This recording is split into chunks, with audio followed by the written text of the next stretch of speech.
எனது விசுவாசம் சரியாக இருக்கும் என்றால், தேவனோடு கூடிய உறவு எனக்கு சரியாக இருக்கும் என்றால், தேவனை நான் சரியாக பற்றி கொண்டிருக்கிறேன் என்றால், என் உபத்திரவத்தை பார்க்கிறவர் தமது திருமுகத்தை எனக்கு நேராக திருப்பி என் உபத்திரவத்திலிருந்து என்னை விடுவிக்க அவர் கிருபை உள்ளவர் என்பதை நான் ஆழமாய் அறிந்திருக்கிறேன். ஆழமாய் அறிந்திருக்கிறேன். அந்த எவீருவை பார்த்து சொன்னார். எவீரு அவனுடைய வேதனையை அவரிடத்தில் சொல்லாத போது எவீருவை பார்த்து சொன்னார், பயப்படாதே, விசுவாசம் உள்ளவனாயிரு.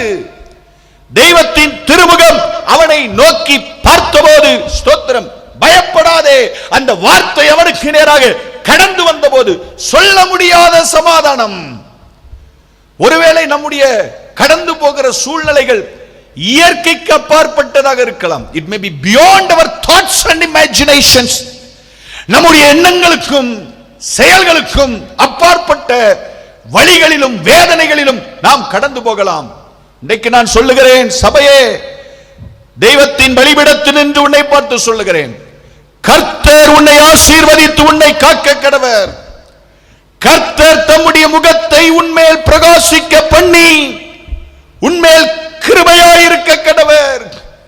கர்த்தர் தம்முடைய திருமுகத்தை உன்மேல் பிரசன்னமாக்கி உனக்கு சமாதானம் கட்டளையிட கடவர். இந்த வார்த்தையை பிடித்துக்கோ. தேவனது முகத்தை மாத்திரம் பார், வேற ஒண்ணுமே வேண்டாம். தேவனே, உமது முகம் எனக்கு மேலே பிரகாசிக்கட்டும். தேவனே, உமது முகம் எனக்கு மேலே பிரகாசிக்கட்டும். இந்த ராத்திரி வேளையில சொல்ல முடியாத பாரங்கள், வேதனைகள் எத்தனையோ உங்களுக்குள்ள இருக்கலாம். எல்லாத்தையும் நீங்க வந்து எங்ககிட்ட சொல்லி ஜெபிக்க வேண்டும் என்று அவசியமே இல்லை. Seek the face of the Lord. தேவனது முகத்தை தேடுவோம். தேவ சமாதானத்தினால நிரப்பப்படுவோம். நம்ம இன்னைக்கு கொஞ்ச நேரம் ஜெபம் பண்ணலாமா? தேவ பிரசன்னத்தில் எல்லாம் எளிமையா இருக்கலாமா? We are going to pray together.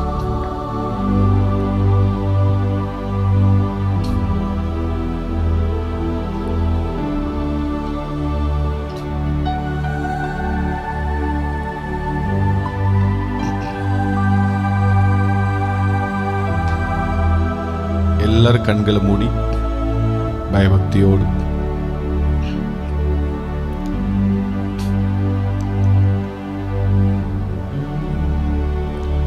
உங்க முகத்தை பார்க்கணுமே ஏசையா, உங்க முக